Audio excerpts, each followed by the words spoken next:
Good morning student. आज हम पढ़ेंगे कक्षा 9 कबीरदास जी द्वारा रचित साखियाँ एवं शबद। इस पाठ को दो भागों में बांटा गया है, एक साखियाँ और दूसरा शबद। तो आज के इस वीडियो में हम पढ़ेंगे केवल साखियाँ।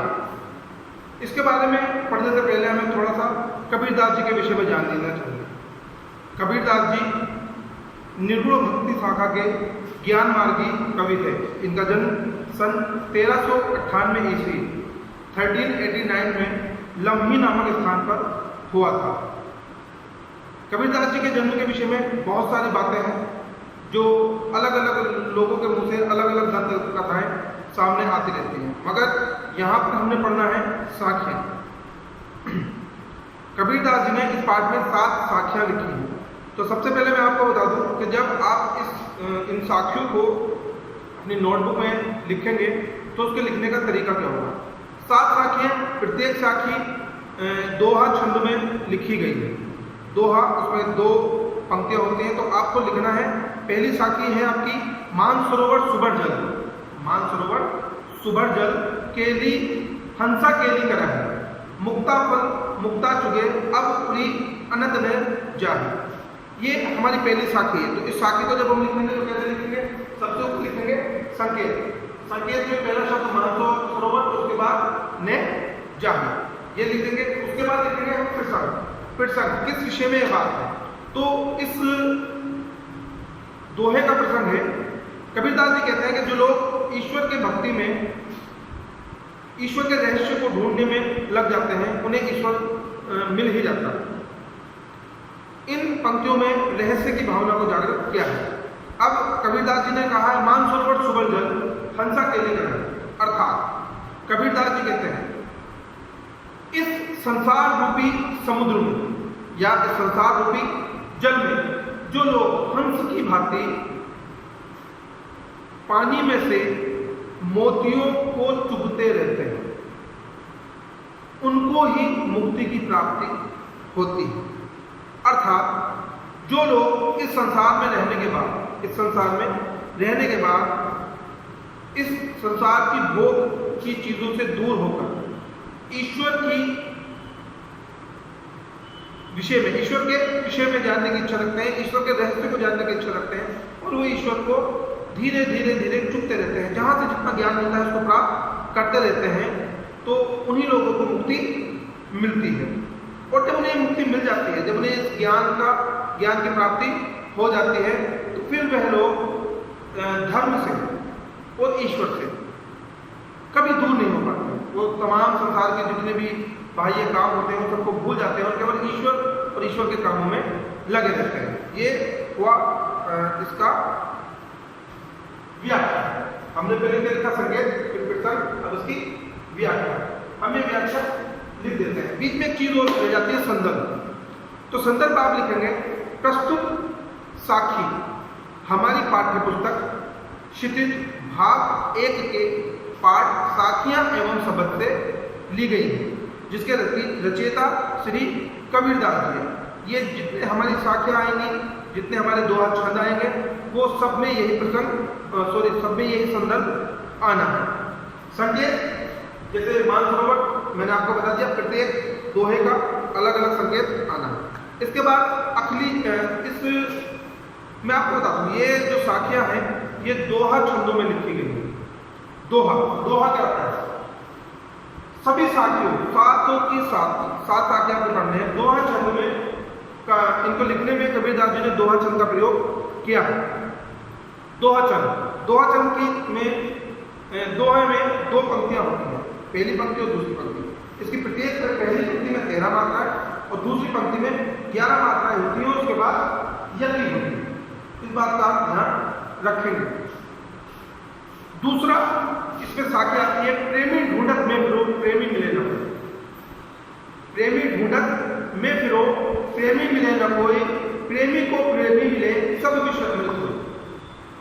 कबीरदास जी कहते हैं जो लोग ईश्वर से प्रेम करते हैं और ईश्वर को प्रेम करने वाले को ढूंढते रहते हैं, उनके मन में जिज्ञासा होती है कि मैं ईश्वर को प्रेम करता हूँ, मुझे कोई ऐसा मिले जो मुझसे भी ज्यादा ईश्वर को प्रेम करता है। कबीरदास जी कहते हैं सारा संसार घूमता हूँ, यहाँ वहाँ जाता हूँ, मुझे ईश्वर से प्रेम करने वाला कोई नहीं मिलता है। और जब ईश्वर से प्रेम करने वाले एक व्यक्ति को दूसरा ईश्वर से प्रेम करने वाला व्यक्ति मिल जाता है तो उन लोगों के ज्ञान में बहुत अधिक बढ़ोतरी होती चली जाती है, उन दोनों का ज्ञान बढ़ता चला जाता है। और जब ऐसे लोग आपस में मिल जाते हैं तो संसार रूपी जो ये विष है, भोग विलास आडंबर, वो सबसे दूर हो जाता है और सारा विष ईश्वर रूपी अमृत के सामने, ईश्वर रूपी अमृत के रूप में हमारे समक्ष आ जाता है और हमें जीवन सरल और सुलभ नजर आने लगता है। उसी प्रकार से फिर आप देखेंगे व्याख्या प्रसंग संदर्भ। तीसरा क्या है, हस्ती चढ़िए ज्ञान के सहज धूलि चढ़ा।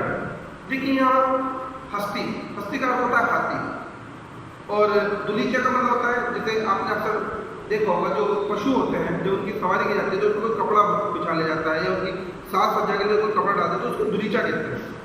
तो हस्ती चढ़िए ज्ञान के सहज दुलीचा डाली, स्वान रूप संसार है भूखन नहीं जमाने। यहाँ शब्द है स्वान, स्वान का मतलब होता है कुत्ता। तो कबीरदास जी कहते हैं हस्ती चढ़िए ज्ञान की। कबीरदास जी कहते हैं कि प्रत्येक व्यक्ति को ज्ञान की खोज में लगातार लगा रहना चाहिए, ज्ञान को प्राप्त करने के लिए लगातार प्रयास करते रहना चाहिए और अपने व्यवहार में चरित्र में साधारण दुलीचा डाले रहना चाहिए। मतलब अपने व्यवहार को, अपने चरित्र को बहुत ही साधारण और सरल बना लेना चाहिए। अक्सर आपने देखा होगा जो लोग ज्ञान ध्यान की बातें करते हैं, प्रभु की परमात्मा की बातें करते हैं, उनका रहन सहन, कपड़े पहनने का, ओढ़ने का, बैठने का तरीके बहुत ही सरल होते हैं। तो कबीरदास जी कहते हैं कि जहाँ से जिस प्रकार भी हमें ज्ञान की प्राप्ति, ईश्वर की प्राप्ति हो सकती है, हमें उसको प्राप्त कर लेना चाहिए। स्वान रूप संसार है भूखंड जन्म। और ये जो संसार के लोग हैं जो भोग विलास में लगे रहते हैं, जिन्हें केवल दूसरों को बुरा कहना है, दूसरों के विषय में बातें करनी है, उन्हें कबीरदास जी ने कुत्ता कहा है कि स्वान रूपी संसार के संसार जो है कुत्ते के रूप में है। जब भी वो हाथी को देखता है, एक तरफ आपने देखा होगा कि कबीरदास जी ने इसकी प्रथम पंक्ति में कहा हस्ती चढ़िए ज्ञान की। यहाँ पर हस्ती का अर्थ होता है हाथी, कि हस्ती चढ़िए ज्ञान की सहज धूलि चढ़ा दे, स्वान रूप संसार है भूखंड जन्म है। आप ईश्वर की प्राप्ति में, ज्ञान की प्राप्ति में लगे रहिए। ये कुत्ते के समान जो संसार है ये आपको भोगता ही रहेगा, ये आपको बुरा कहता रहेगा, आपको गलत कहता रहेगा। तो जहां तक है आपको इन लोगों के विषय में नहीं सोचना, आपको केवल ज्ञान को प्राप्त करने के विषय में ही सोचते रहना है। इसमें अब अति चौथी साध्या, पखा पखी के कारण सब जग रहा भला, निर्भक होई के हरि भजे सोई संत सुजा। देखिए कबीरदास ने एक दोहे में तमाम संसार में जो आजकल कुरीतियां व्याप्त हैं वो सब उनको समाप्त करना। पखा पखी के कारण सब जग रहा भला। आजकल लोग एक दूसरे से झगड़ा करने में लगते हैं, एक लोग दूसरे को बुरा कहने में लगते हैं, यहाँ तक कि एक दूसरे के धर्म में बुराई निकालते हैं, तुम्हारा धर्म ऐसा है, तुम्हारा ऐसा है, हमारा अच्छा है, परंतु धर्म और ज्ञान और ईश्वर की प्राप्ति के लिए कुछ नहीं करते। कबीरदास जी कहते हैं कि अगर हम लोग ये दूसरे के धर्म को बुरा कहना छोड़ दें और धर्म की सही व्याख्या को प्राप्त करने के लिए प्रयत्न करें कि ईश्वर क्या है, ईश्वर हमें कहाँ से कहाँ तक पहुँचा सकता है, किस प्रकार हम ईश्वर की प्राप्ति कर सकते हैं, किस प्रकार मोक्ष की प्राप्ति कर सकते हैं, किस प्रकार हम अपने जीवन को सरल और साधारण बना सकते हैं। तो पखा पखी के कारण सब जग रहा है, एक दूसरे को बुरा कहने के चक्कर में जब सब कुछ भूलता चला जाता है, उनके मन में कभी ये नहीं आता कि हम दूसरे पर किस प्रकार का लांछन लगा रहे हैं। कबीरदास जी कहते हैं निरपक्ष, निरपक्ष का मतलब होता है निरपक्ष, या निरपक्ष जो शब्द है अगर हम इसे निरपक्ष कहेंगे तो निरपक्ष होए के हरि भजे।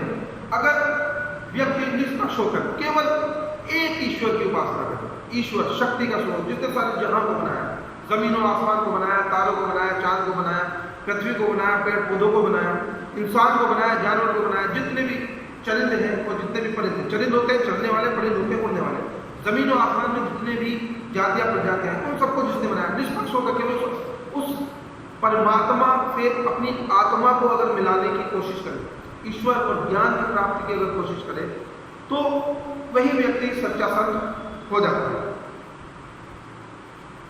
फिर उसी प्रकार का आपको ये बहुत सिस्टम है। काव्य सौंदर्य के विषय में आपको बड़ा सोच समझ के लिखना है कि इसमें किस प्रकार का काव्य सौंदर्य, विभाव सौंदर्य क्या है। अगला आता है, इसमें पांचवा आता है हिंदू मुआ राम कहे। जो पांचवी साखी है मैं उसकी व्याख्या कर रहा हूँ। हिंदू मुआ राम कहे मुसलमान खुदाई, कहे कबीर तो जीवता जो दोनों के निकट न जाए। कबीरदास जी ने एक बार फिर इस दोहे में आडंबर रहित ईश्वर की कल्पना की। उन्होंने कहा है कि हम आसपास सभी देखते हैं, आज भी आजकल भी हम देखते हैं, जब हम लोग बैठते हैं तो एक दूसरे को अच्छा बुरा कहते हैं। तो अब कबीरदास जी इन पंक्तियों में कहते हैं कि हिंदू और राम क्या है, मुसलमान खुदा कि दो अलग अलग धर्म के लोग ईश्वर को अलग अलग नाम से बुलाते हैं। हिंदू कहता है राम, मुसलमान खुदा कहता है, और दोनों उसके गुणगान करने लगते हैं।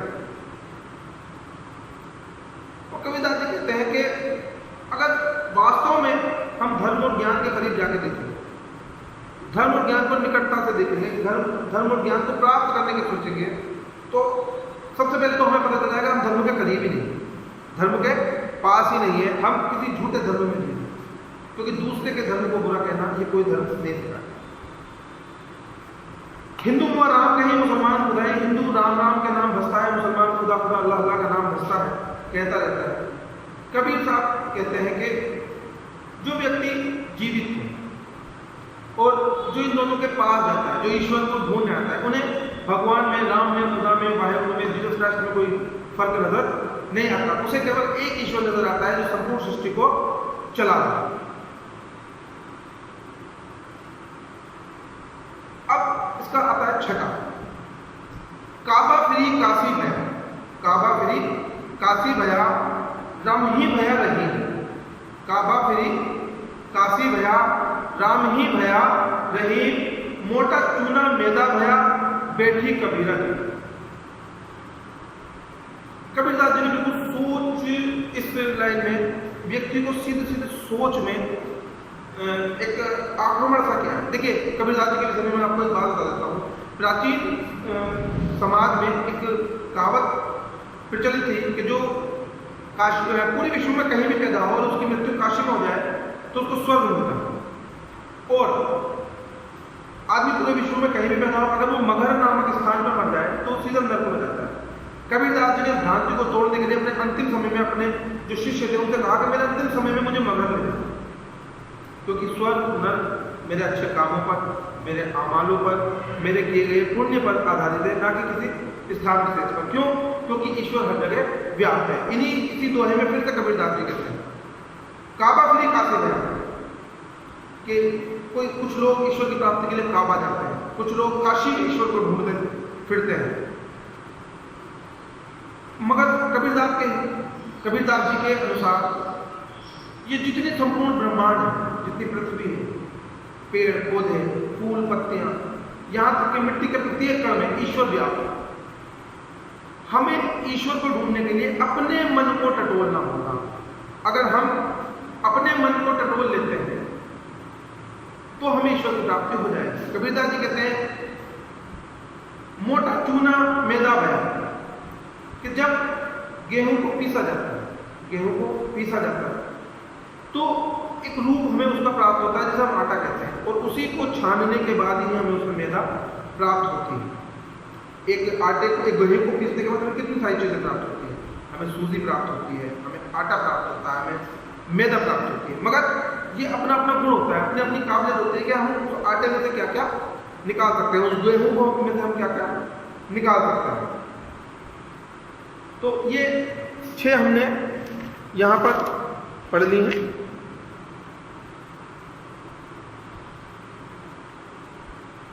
अब इसमें एक 7वां भी है, जो है ऊंचे कुल में जन्मिया जे करनी पूछ न होए, सुब्रन कलश सुर भरा साधु निंदा सुर।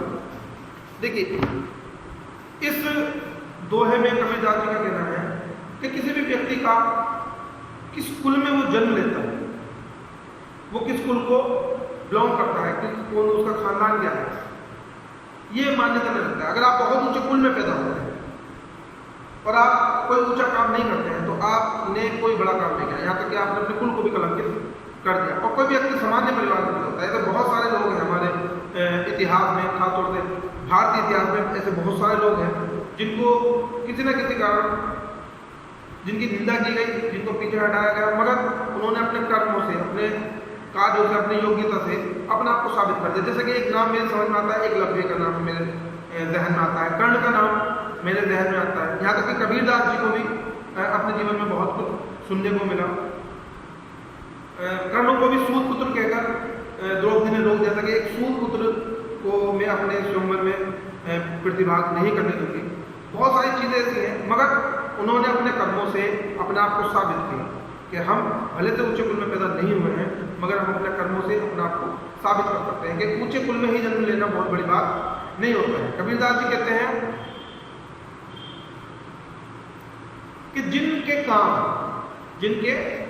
काम अच्छे होते हैं उनकी योग्यता, ख्याति चारों ओर फैल जाती है और वही सब जगह पर, सब जगहों को प्रकाशमान करते हैं। अर्थात इन सभी साथियों में कबीरदास जी का जो मूल रहा है, जो वो कहना चाह रहे हैं, वो कह रहे हैं कि आडंबर और पाखंड से दूर ईश्वर को मन में खोजें और इस प्रकार खोजें कि किसी की बुराई न करें। दूसरा, जितना ज्ञान प्राप्त हो उस ज्ञान को प्राप्त करें। सभी स्टूडेंट्स से मेरी ये गुजारिश रहेगी कि जब आप ये वीडियो देखें तो अपने मोबाइल को फ्लाइट मोड पर लगा लें और उसके बाद ईयरफोन का प्रयोग करें।